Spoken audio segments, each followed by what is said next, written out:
Vous allez maintenant apprendre ce qu'est une probabilité conditionnelle et comment on la calcule.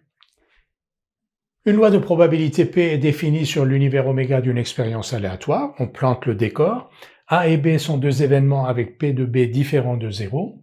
La probabilité de A sachant B, que l'on note sous cette forme-là, P de A avec B ici en indice, donc P de A sachant B, est définie par P de A sachant B égale P de A inter B sur P de B. P de A sachant B égale P de A inter B sur P de B. On a besoin que P de B soit différent de 0 pour pouvoir écrire P de A sachant B. Conséquence directe, P de A inter B est égal à P de B fois P de A sachant B. P de A sachant B, intuitivement, ça veut dire c'est la probabilité de A, sachant que l'événement B est réalisé. Si l'événement B se réalise, quelle est la probabilité pour que A se réalise aussi? P de A sachant B.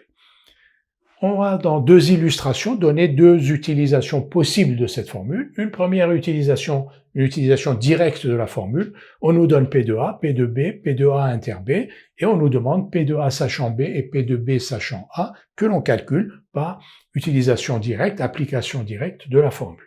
Alors ici, faisons-le. P de A sachant B, compte tenu donc de ces hypothèses, c'est P de A inter B sur P de B. P de A inter B, c'est 0,3. P de B, c'est 0,6. 0,3 sur 0,6, 1,5.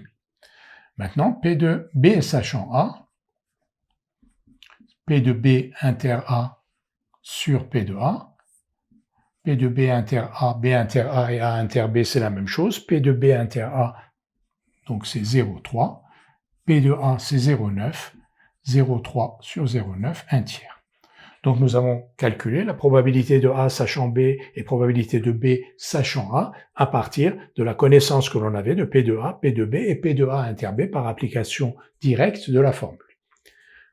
Deuxième type d'utilisation de ce concept, ici, on nous soumet une situation et c'est à nous ensuite de traduire cette situation en termes de probabilité conditionnelle. On lance une pièce, si on obtient face, on tire une boule dans une urne U avec 2 blanches, 3 noires, 2 boules blanches et 3 boules noires. Donc face, je tire une boule ici, 2 blanches, 3 noires. Sinon, c'est-à-dire si j'obtiens pile, je tire une boule dans l'urne V, que voici, où il y a une boule blanche et une boule noire. On appelle PFN les événements obtenir pile, obtenir face et tirer une boule noire. Et on nous demande de calculer P de N sachant F. Quelle est la probabilité de tirer une boule noire, sachant que quand on a lancé la pièce, on a obtenu face. Alors, si on a obtenu face, on va tirer une boule dans cette urne-là, 2 blanches, 3 noires. Et quelle est la probabilité ici de tirer une noire dans une urne où il y a 5 boules et 3 noires parmi ces 5 boules? C'est donc 3, nombre de cas favorables, sur nombre total de cas, 3 cinquièmes. Donc la probabilité de n sachant f égale 3 sur 5. C'est-à-dire que si l'événement f se réalise, on a obtenu face, donc l'événement s'est réalisé, on va donc tirer une boule ici, et donc la probabilité de n, sachant qu'on a face et qu'on tire une boule ici, c'est 3 sur 5. La probabilité de n sachant pile. Si l'événement pile se réalise, ici, on va tirer une boule dans cette urne-là, où il y a une noire, une blanche, donc la probabilité de tirer une noire, cas favorable 1, cas total 2. Donc ici, nous n'avions pas les probabilités de n inter f, ainsi de suite. Oui, on n'a pas appliqué la formule. On a utilisé la notion même, la définition même de probabilité de n sachant f et de probabilité de n sachant p pour calculer, déterminer ces probabilités. Donc je rappelle, probabilité de n sachant f, c'est la probabilité de tirer une noire sachant qu'on a eu face. Et donc si on a eu face, on a tiré une noire dans l'urne U, et la probabilité de tirer une noire dans l'urne U, c'est 3 cinquièmes. On répartit les 120 personnes qui ont déjeuné dans une brasserie dans le tableau à double entrée suivant. Donc on les répartit selon deux critères, selon qu'elles ont pris ou non un dessert, selon qu'elles ont pris ou non un café. Donc ici, par exemple, on a 15, dessert oui, café oui, c'est-à-dire sur les 120 personnes qui ont déjeuné, 15 personnes ont pris à la fois un café et un dessert. Ici, 40 à la colonne non et la ligne non, c'est-à-dire que sur les 120 personnes qui ont déjeuné dans ce restaurant, 40 personnes n'ont pris ni café ni dessert. On choisit une personne au hasard parmi les 120 personnes qui ont déjeuné dans ce restaurant. Donc on en choisit une au hasard. On appelle D et C respectivement les événements suivants. Le client a pris un dessert, ça c'est l'événement D. Le client a pris un café, ça c'est l'événement C. On nous demande de calculer probabilité de C sachant D, probabilité de D sachant C, probabilité de C bar sachant D bar, sans utiliser de formule, par lecture directe des chiffres du tableau. Calcul de P de C sachant D. P de C sachant D, c'est-à-dire que l'on sait que la personne que l'on a choisie a pris un dessert. Si on sait que la personne qu'on a choisie a pris un dessert, cette personne fait donc partie des 25 personnes qui ont pris un dessert.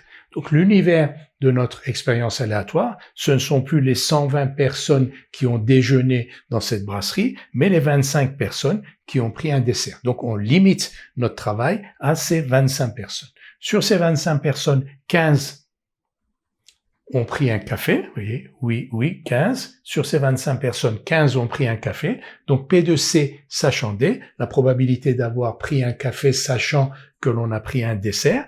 Donc nombre de cas favorables, 15, sur nombre total de cas, 25. Et 25 et non pas 120.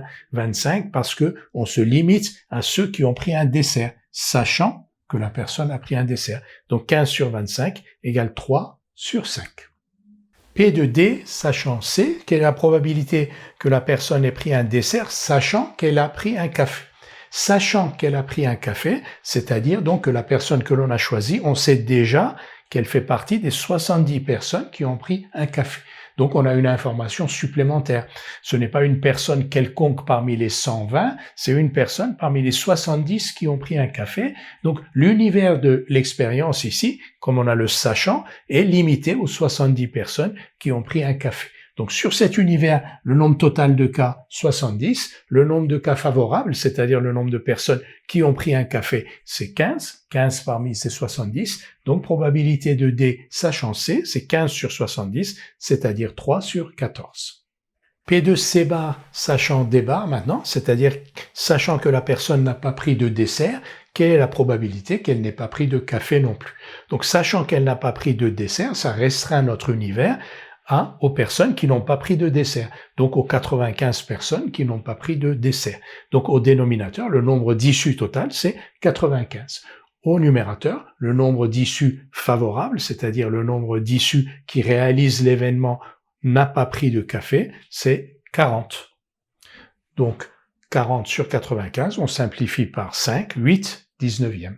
Un nouvel exercice pour manipuler la notion de probabilité conditionnelle, non pas en utilisant des formules, mais en comprenant ce que cette notion signifie.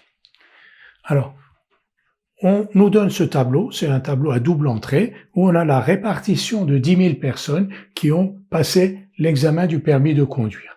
Donc, ces 10 000 personnes, on les répartit dans ce tableau à double entrée, donc il y a deux critères.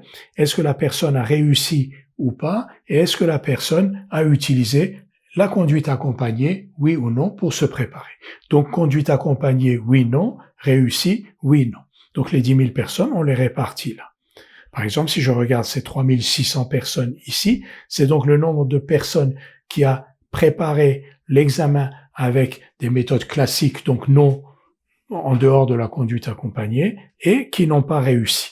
Donc à la croisée de la ligne non ici pour la réussite et conduite accompagnée non. On choisit une personne au hasard parmi ces 10 000 personnes. On appelle grand A l'événement, cette personne a préparé avec la conduite accompagnée, et on appelle grand R l'événement, la personne a réussi. On nous demande de déterminer P de A sachant R, P de R sachant A et P de A bar sachant R bar. Et tout cela sans écrire de formule, parce qu'on pourrait écrire P de A sachant R, c'est P de A inter R sur P de R, et calculer P de A inter R, et calculer P de R, et faire le quotient. C'est pas ça qu'on nous demande, on nous demande de regarder ce tableau, de ne pas utiliser de formule. On verra à la fin que ça revient au même, c'est-à-dire que quand on écrit les formules, on va obtenir ce que l'on aura fait intuitivement. Donc, P de A sachant R. Qu'est-ce que cela signifie? Cela signifie que la personne que l'on a tirée au hasard, sachant que cette personne a réussi, quelle est la probabilité qu'elle ait eu une préparation avec la conduite accompagnée? Donc, sachant qu'elle a réussi, quelle est la probabilité de A? Alors, sachant qu'elle a réussi, combien de personnes ont réussi? On est où, sachant qu'elle a réussi? Réussite, oui. Donc, sachant qu'elle a réussi, ça veut dire que le dossier que l'on a tiré, la personne que l'on a choisie, fait partie de ces 6000 personnes. Sachant que, ça veut dire que la personne, on sait qu'elle est parmi ces 6000 personnes. Si on sait qu'elle est parmi ces 6000 personnes, quelle est la probabilité qu'elle est préparée avec la conduite accompagnée?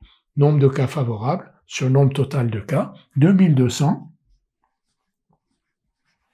sur 6000, soit 22 sur 60, soit 11 sur 30. Deuxièmement, P de R sachant A. Qu'est-ce que c'est que P de R sachant? Sachant A, c'est-à-dire que l'on sait que la personne que l'on a choisie a préparé avec la conduite accompagnée. Ceux qui ont préparé avec la conduite accompagnée, les voici. Ils sont 2600. Donc on sait déjà que la personne que l'on a choisie est dans ces 2600. Si elle est dans ces 2600, quelle est la probabilité qu'elle ait réussi? Sur ces 2600, 2200 ont réussi et 400 n'ont pas réussi. Donc nombre de cas favorables, 2200. Nombre de cas total, 2600. Je répète, on sait que la personne que l'on a choisie fait partie de ces 2600. P de R sachant A. Et maintenant, on cherche la probabilité pour qu'elle ait réussi. Sur ces 2600, 2200 ont réussi. Donc la probabilité de R sachant A, 2200 sur 2600, c'est-à-dire 22 26e, c'est-à-dire 11 13e. Enfin, P de A bar sachant R bar.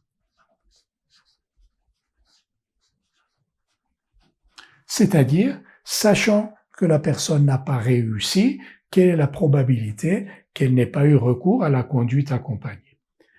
Où sont les personnes qui n'ont pas réussi? Ici. Elles sont au nombre de 4000. Il y a 4000 personnes qui n'ont pas réussi. On a choisi une personne parmi ces 4000-là. Sachant R bar, ça veut dire ça. On sait qu'on est parmi ces 4000 personnes. Quelle est la probabilité pour que la personne n'ait pas eu recours à la conduite accompagnée? Sur ces 4000, 3600 n'ont pas eu recours à la conduite accompagnée. Donc la probabilité de A bar sachant R bar, 3600 sur 4000, donc 9 dixièmes. On a donc calculé P de A sachant R, P de R sachant A, P de A bar sachant R bar par lecture directe. Nous allons maintenant montrer que l'on peut retrouver ce résultat, le premier par exemple, P de A sachant R, en utilisant la formule des probabilités conditionnelles que nous venons de voir. La formule, quelle est-elle? P de A sachant R égale P de R inter A sur P de R. Et maintenant, à partir du tableau, nous allons calculer P de R inter A et P de R. Commençons par P de R. À quoi est égal P de R? Donc on choisit une personne parmi les 10 000. Quelle est la probabilité pour que cette personne ait réussi?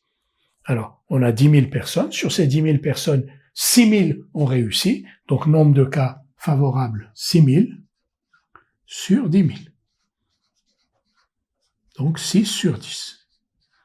Donc on ne fait rien d'autre que dire que si on choisit une personne par hasard parmi ces 10 000 personnes, la probabilité pour qu'elle ait réussi est égale à 6 dixièmes, tout simplement, parce que sur les 10 000, il y en a 6 000 qui ont réussi, donc 6 000 sur 10 000 égale 6 dixièmes. Maintenant, probabilité de R inter A. Qu'est-ce que c'est que R inter A? Donc on choisit une personne, quelle est la probabilité qu'elle ait réussi et en même temps qu'elle ait préparé avec la conduite accompagnée. Donc conduite accompagnée et réussite. Conduite accompagnée, oui. Réussite, oui. Donc, il y a 2200 personnes. Sur les 10 000 personnes, 2200 personnes ont réussi et ont préparé avec la conduite accompagnée. Donc, nombre de cas favorables, 2200. Nombre de cas total, 10 000. On ne dit rien d'autre ici que on a 10 000 personnes. Parmi ces 10 000 personnes, 2200 ont réussi et préparé avec la conduite accompagnée. Donc, si on choisit une personne au hasard, la probabilité de tomber sur une de ces 2200 personnes est égale à nombre de cas favorables 2200 sur 10 000. 2200 sur 10 000, on va le laisser comme ça, donc 22 sur 100. Maintenant, on s'attend à ce que P de R inter A divisé par P de R, que l'on vient de calculer, nous donne exactement 11/30, ce que nous allons tout de suite vérifier. Donc P de A, sachant R, égale donc 22 sur 100, divisé par, on va dire 60 sur 100, au lieu de 6 sur 10. Donc 22 60e, 11 30e, le résultat que l'on avait obtenu directement par lecture du tableau.